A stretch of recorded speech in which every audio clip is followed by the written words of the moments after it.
Baik, Assalamualaikum warahmatullahi wabarakatuh. Kita mempelajari pertemuan yang ketiga ya terkait bagaimana proses perancangan percobaan dan apakah indikator-indikator ataupun faktor-faktor yang harus dipahami sebelum kita melakukan proses analisis percobaannya. Di mana di minggu yang lalu kita sudah mempelajari terkait perbedaan antara variabel, di mana pada suatu proses penelitian itu selalu ada dua variabel. Yang pertama adalah variabel bebas dan yang kedua adalah variabel terikat.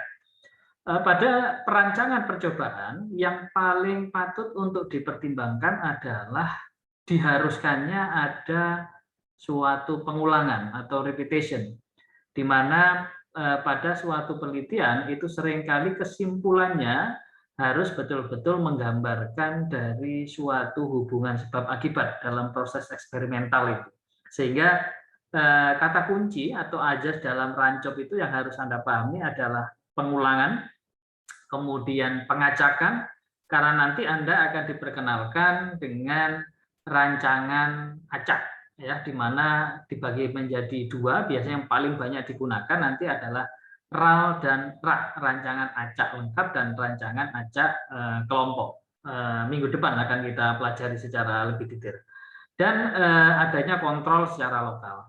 Kemudian perlakuan ini juga harus ada, ya, di mana perlakuan ini kalau dalam penelitian itu dinamakan sebagai variabel bebas, di mana pada perlakuan atau faktor yang ingin kita teliti itu nanti dibagi menjadi level atau aras tertentu, misalnya perlakuan suhu atau variabel bebas suhu itu dibagi menjadi suhu 50, 60, 70, nah ini adalah levelnya ya. Kemudian satuan percobaan dalam suatu penelitian ini juga harus Anda pahami, di mana pada percobaan itu seringkali kita akan dibatasi oleh satuan-satuan pengamatan, di mana nanti kalau kita melihat suhu pengaruhnya terhadap kualitas, maka yang menjadi satuan percobaan kualitas itu adalah misalnya protein, lemak, kadar air, kadar abu, dan selanjutnya. Jadi itu yang harus nanti bisa difahami dalam penelitian ya. Kemudian faktor-faktor pada perlakuan itu dinamakan faktor. Nah, faktor ini bisa dibagi menjadi beberapa. Jadi kalau tadi kita contohnya faktor suhu, maka kita hanya menguji satu faktor atau satu variabel terhadap kualitas, atau variabel terikatnya adalah kualitas. Nah, di sana nanti Anda akan dihadapkan pada faktor tunggal untuk digunakan melihat pengaruhnya terhadap protein atau lemak ataupun abu. Namun jika kita mengaplikasikan dua faktor, jadi misalnya Anda ingin mengetahui faktor suhu dan faktor misalnya jenis minyak misalnya ya. Jadi Anda menguji penelitian suhu 60, 50, 60, kemudian ada penelitian Anda ingin mengetahui lagi pengaruh dari jenis minyak, misalnya satunya minyak palm oil, satunya minyak kedelai, satunya minyak misalnya biji matahari, gitu ya. Maka ini ada dua faktor. Faktor pertama adalah suhu, faktor kedua adalah minyak. Ya. Nah, dua ini alih-alih kita menugaskan dua orang penelitian. Ya, kalau satu orang penelitian itu namanya nanti adalah satu orang satu perlakuan, itu dinamakan RAL sederhana. Namun kalau misalnya Anda meneliti dua faktor sekaligus, maka Anda menggunakan faktorial. Ya, faktorial itu adalah penelitian yang faktornya atau variabelnya lebih dari satu. Kalau variabelnya satu, maka dinamakan sederhana. Jadi nanti kalau di dalam RAL, rancangan acak lengkap, maka Anda akan dikenalkan dengan rancangan acak lengkap sederhana dan rancangan acak lengkap faktorial, di mana yang sederhana itu maka faktor yang diteliti itu hanya satu, sedangkan kalau yang faktor yang diteliti itu lebih dari satu, 2, 3, dan seterusnya, maka dinamakan faktorial. Rancangan acak lengkap faktorial atau rancangan acak kelompok faktorial.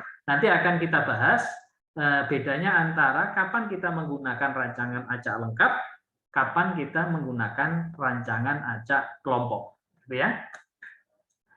Selanjutnya pengacaan. Kita satu persatu kita coba bedah. Pengacakan itu adalah kita melakukan proses penelitian di mana setiap kotak atau setiap sampel yang kita treatment atau kita beri perlakuan itu mempunyai kesempatan mendapatkan sesuatu hal yang sama. Jadi semuanya harus sama. Contoh misalnya, satunya digoreng dengan suhu 60 ya, satunya digoreng 70, satunya 80. Maka selain dari yang kita tujukan untuk diperlakukan dengan suhu yang 60, 70, 80 tadi, maka kita harus memperlakukan semuanya dengan asumsi mempunyai peluang yang sama untuk dipilih atau mendapatkan perlakuan. Nah, fungsinya ini pengacakan adalah untuk menghindari error yang secara sistematis.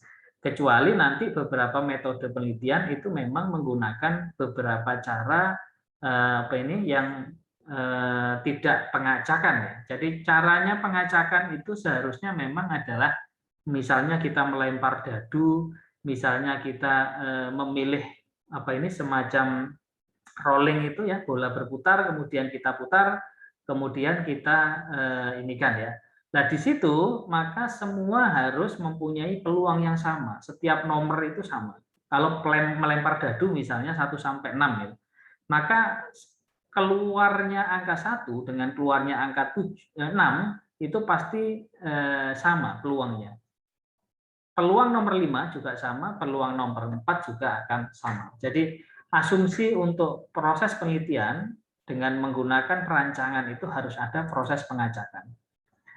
Kemudian perlakuan, di mana perlakuan ini biasanya kita menggunakan asumsi semakin banyak perlakuan akan semakin baik. Ya. Jadi misalnya perlakuan saya ini harus berapa misalnya. Itu tidak ada batasan sebenarnya. Semakin banyak semakin baik. Karena apa? Karena data yang kita akan dapatkan adalah data yang konsisten. Contoh misalnya, jika Anda melempar ya kekuatan, misalnya saya menguji Andi dengan Agus misalnya ya. Satunya umur 5, satunya umur 20 tahun, begitu ya. Maka untuk memastikan bahwa hasilnya itu betul-betul bisa saya simpulkan, maka saya harus melakukan proses pengulangan. Contoh misalnya, lemparan pertama yang umur 5 tahun jauhnya itu 10 meter. Sedangkan lemparan yang umurnya 20 tadi, dia misalnya 300 meter. Ya. 10 sama 300 meter itu sangat berbeda jauh. Tapi ini kita perlu ulang-ulang, apakah memang hasilnya konsisten seperti itu.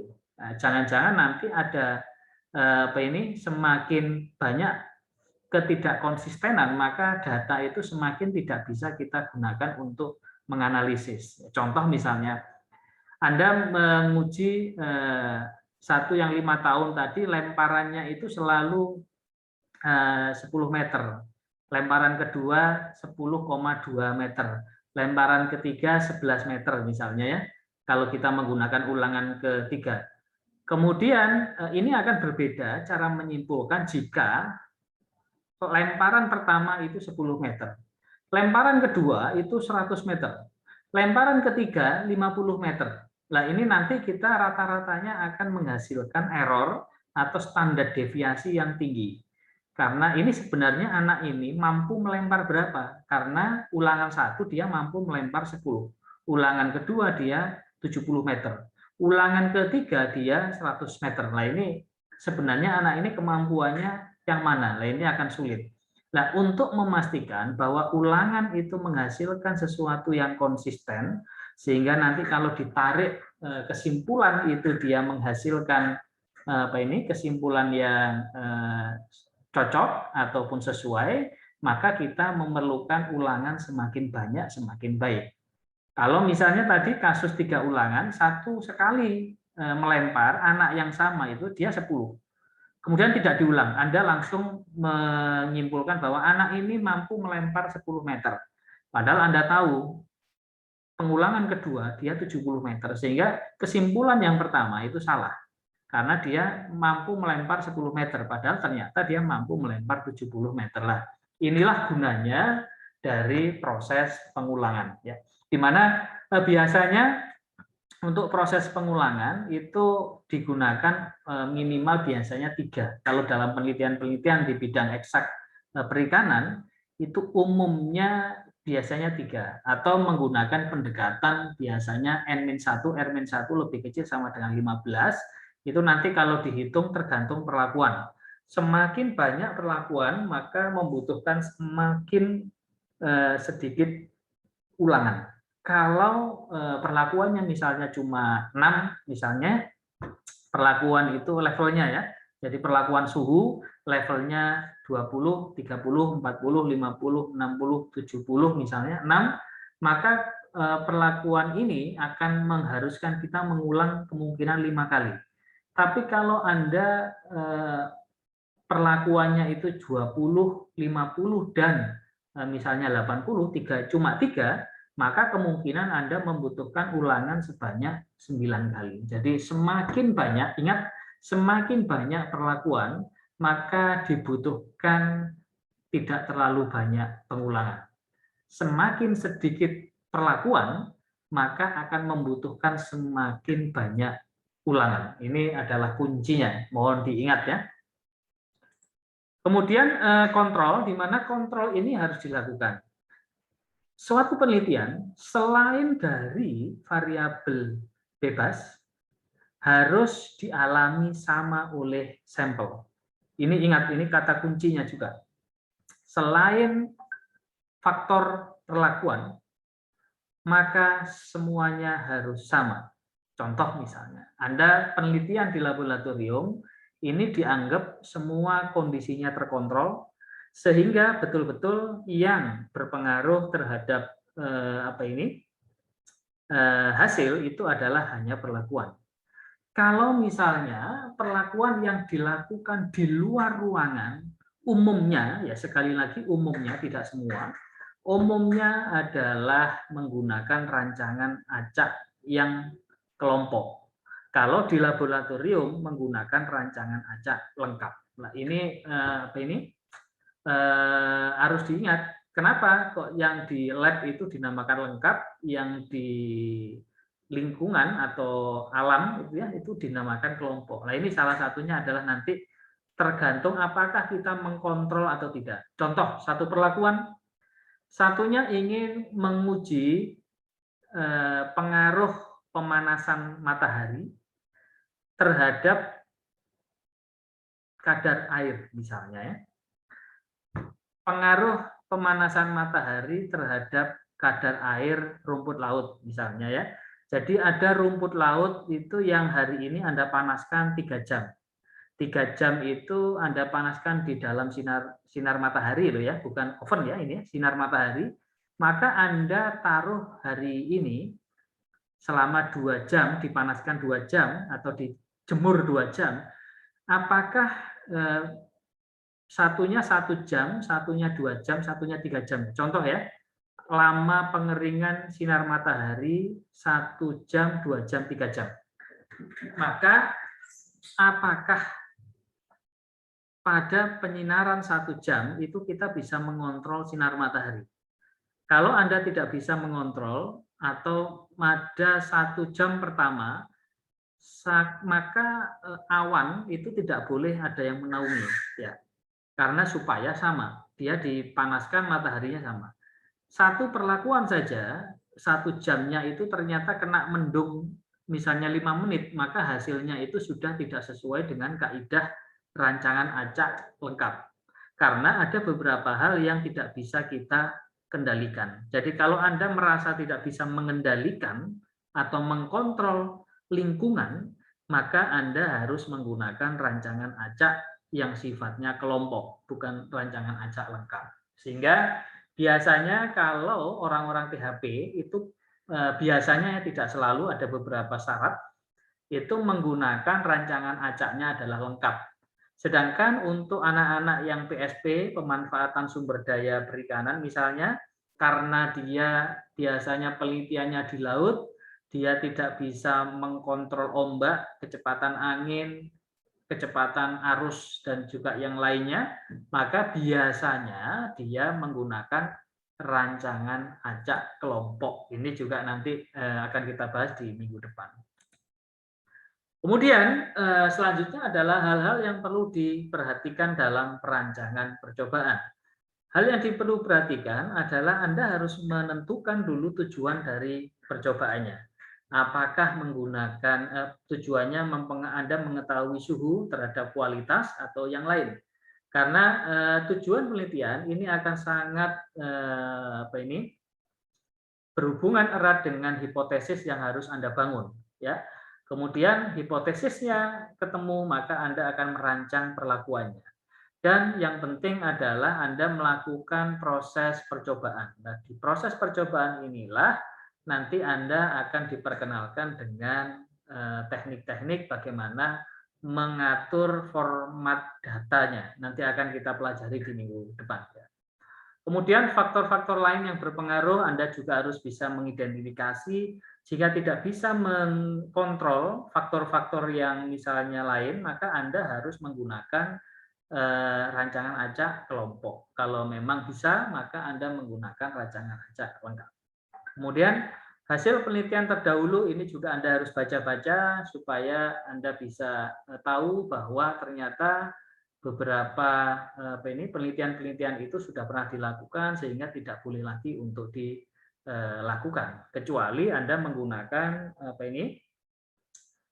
pisau analisis yang lain dengan metode penghitungan yang lain ataupun beberapa kondisi-kondisi yang lain. Kemudian kontras-kontras hasil dan juga Anda harus mempertimbangkan biaya. Dan ini biaya atau waktu ya. Biaya dan waktu ini adalah dua kendala utama bagi peneliti. Jadi kita tidak mungkin bisa meneliti sangat detail karena kita dibatasi oleh biaya yang ada dan waktu pelaksanaan yang ada. Kecuali kalau Anda misalnya ingin penelitian sampai misalnya 2 tahun, 3 tahun, berarti maka Anda kelulusannya bisa sangat terganggu nanti. Nah, ini yang tidak tepat jika nanti kita lakukan selama proses penelitian. Oke. Perancangan ini ada beberapa hal, jadi yang harus diingat salah satunya adalah rancangan itu ada yang perancangan lingkungan, perlakuan, dan juga pengukuran. Ini umumnya kita tidak membicarakan semua ya, nanti untuk perancangan itu saya sangat berkeinginan Anda hanya tahu secara detail adalah RAL dan RAK. Ya, RAL dan RAK ini rancangan acak kelompok dan rancangan acak lengkap ini adalah sesuatu yang menurut saya paling penting karena ini Anda biasanya menggunakan dua model perancangan ini saja. Kalau perancangan yang lain Anda cukup tahu saja, tidak detail, tidak masalah. Dan RAL ini juga dibagi dua, sederhana dan faktorial. RAK juga seperti itu, sederhana dan faktorial. Jadi nanti perkaitan ini sederhana dan faktorial itu tergantung dari berapa faktor yang ingin Anda ketahui selama proses penelitian. Ya, kita coba analisis beberapa istilah-istilah dulu. Contoh misalnya beberapa istilah seperti perlakuan, yaitu suatu metode prosedur yang diterapkan pada percobaan. Nah, perlakuan ini sama dengan variabel bebas, ya, sama dengan variabel bebas atau faktor perlakuan, ya. Kemudian unit percobaan. Dalam unit percobaan ini Anda harus menentukan dan ini diberikan satu perlakuan yang sama. Kemudian unit pengamatan, di mana unit pengamatan ini Anda harus menganalisis responnya terhadap perlakuan itu. Ya. Kemudian faktor faktor di sini nanti ada dua data, datanya itu ada yang data-data kualitatif dan ada yang datanya sifatnya adalah kuantitatif. Ini juga nanti akan berbeda karena penelitian itu ada dua pada prinsipnya. Ini mohon diingat. Jadi suatu proses penghitungan rancangan percobaan data ya, data itu harus diketahui dulu dia jenisnya adalah parametrik atau non parametrik. Ini patut diingat ya, harus diingat ini. Karena apa? Karena perlakuan RAL misalnya, RAL rancangan acak lengkap sederhana, faktornya 1 ya misalnya, seharusnya itu kita apa ini? Biasanya dulu, bukan seharusnya ya. Biasanya para peneliti kita atau mahasiswi itu langsung menghitung dengan menggunakan ANOVA, ya, penghitungan ANOVA. Padahal suatu penelitian datanya itu meskipun dihasilkan dengan cara perlakuan yang dirancang secara acak lengkap ya, RAL, belum tentu dia diteruskan menghitungnya dengan parametrik. Ya, kita harus melihat dulu datanya, apakah dia data parametrik atau data non parametrik. Ya, non parametrik dan parametrik bedanya adalah apakah datanya menyebar secara normal atau tidak. Kalau dia datanya tidak menyebar secara normal, meskipun dirancang dengan RAL, maka tetap harus dihitung dengan non parametrik. Ya, seringkali itu RAL langsung dilanjutkan ke ANOVA, belum tentu ANOVA, analisis of varian ya. Jadi belum tentu kita bisa atau bahkan harus menghitung ke yang non parametrik jika datanya tidak normal. Jadi data itu begitu dapat, ini tidak boleh langsung dilanjut ke ANOVA, tapi kita harus uji dulu apakah dia normal atau tidak. Kalau ternyata tidak normal, maka tidak bisa kita lanjutkan ke dalam proses analisis yang sifatnya parametrik, yaitu seperti analisis of varian atau ANOVA. Oke ya. Ada beberapa taraf ini adalah level ya. Levelnya tadi misalnya suhu 50, 60, 70 ini adalah level. Interaksi itu akan ditemui jika Anda meneliti atau merancang dengan menggunakan faktorial. Dua faktor yang berbeda. Suhu dan lama waktu misalnya. Apakah ini dua ini ada interaksinya atau tidak? Nanti akan contoh-contohnya. Kemudian model acak, model tetap, dan model campuran. Ini hanya model peubah saja. Nanti akan kita pelajari. Dan saya inginkan Anda tidak terlalu dibingungkan dengan istilah-istilah ya. Nanti jika ada pertanyaan dan yang lain, silahkan nanti Anda bisa sampaikan ke Google Class ya. Kemudian kita lanjutkan rancangan satu faktor. Kalau rancangannya satu faktor ini disebut lengkap ya, rancangan acak lengkap. Sederhana? Atau rancangan acak kelompok sederhana. Yang dimaksud sederhana itu apa? Karena dia hanya satu faktor. Ya, kalau faktornya lebih dari satu, maka dinamakan faktorial. Rancangan acak lengkap faktorial atau rancangan acak kelompok faktorial. Ya, ini contoh-contohnya percobaan untuk mencari metode promosi paling efektif. Ya, metode promosi ini satu brosur, 2 spanduk, 3 dari pintu ke pintu. Ini bukan faktornya 3 loh ya. Jadi Anda harus membedakan antara faktor dan levelnya. Ya. Kalau di sini faktornya adalah metode promosi. Bukan faktornya adalah brosur, spanduk, dan pintu ke pintu. Ini bukan ya. Sama kayak tadi. Misalnya percobaan untuk mencari suhu yang paling efektif untuk menggoreng ikan misalnya. A 80, B 100, C 120. Nah, 80, 100, 120 itu bukan faktor ya, tapi faktornya adalah suhu. Ya, ini Anda harus hafal betul, jangan sampai nanti bingung antara faktor dan levelnya. Oke ya. Ini nanti secara umum rancangan acak lengkap kita akan mulai menghitung minggu depan. Ya, minggu depan kita akan mulai ketemu dengan pembahasan rancangan acak lengkap sederhana, ya. Nah, saya akan berikan penjelasan sedikit tadi RAL dan RAK, dan saya hanya akan memberikan Anda sederhana, rancangan acak lengkap sederhana dan rancangan acak kelompok sederhana. Selanjutnya nanti diteruskan ke apa ini, dosen yang kedua ya. Pada prinsipnya kita hanya yang satu faktor saja melihatnya, ya. Ini contohnya. Tadi kalau kita menghitung spanduk A, spanduk B, spanduk C itu variabelnya hanya satu ya, metode promosi, maka digunakan rancangan acak lengkap sederhana ya. Kemudian ini adalah cara penghitungannya, di mana metode A, B, C ini hasil penjualannya 18, 20, 15 dan seterusnya. Di sini kalau kita lihat rata-rata itu seolah-olah 117 ini 21 ini yang paling tinggi. Apakah kita langsung bisa menyimpulkan bahwa yang C ini yang lebih efektif?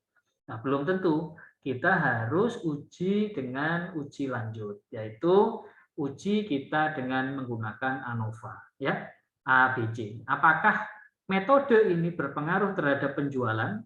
Maka harus dianalisis dulu, yaitu namanya analisis ovarian. Minggu depan akan kita pelajari. Kemudian saya juga ingin tahu apakah metode A, B, dan C itu mempunyai hasil penjualan yang berbeda. Kita tidak boleh melihat hanya langsung rata-rata ya. Ini kan berbeda ya. Yang ini C menghasilkan 21, yang A menghasilkan 18, yang B menghasilkan 13, gitu ya. Tapi dalam kasus ini kita tidak bisa menyimpulkan bahwa C itu yang paling baik dengan dibandingkan A dan B. Tidak bisa. Karena dalam proses penelitian harus kita analisis dulu. Nah, untuk menganalisis apakah ada perbedaan hasil antara C, B, dan A, ini kita namakan analisis uji lanjut. Analisis uji lanjut itu ada beberapa, salah satunya adalah beda nyata terkecil atau beda nyata jujur, BNT atau BNJ. Jadi urut-urutannya adalah kita mendapatkan data, kita analisis, kemudian kalau kita ini ternyata datanya adalah parametrik, kita langsung gunakan ANOVA, karena kita ingin mengetahui apakah perlakuan kita itu berbeda nyata atau tidak. Nanti kalau ternyata dia berbeda nyata, maka diuji lanjut untuk mengetahui metode mana yang paling efektif dengan menggunakan uji BNT atau BNJ yang paling mudah ya. Uji yang lain juga ada, tapi dua ini saya kira sudah sangat cukup, gitu ya. Jadi minggu depan kita akan mempelajari lebih detail tentang bagaimana kalau kita menghitung rancangan acak lengkap faktorial. Jadi kita akan secara sederhana minggu depan sudah mulai menghitung. Saya akan berikan satu contoh penelitian dan nanti kita belajar menghitung bareng-bareng dulu ya, sebelum nanti ada tugas. Demikian yang bisa saya berikan untuk pertemuan kali ini. Bila hidayah, assalamualaikum warahmatullahi wabarakatuh. Pertanyaan dan diskusi bisa disampaikan lewat Google Classroom ya.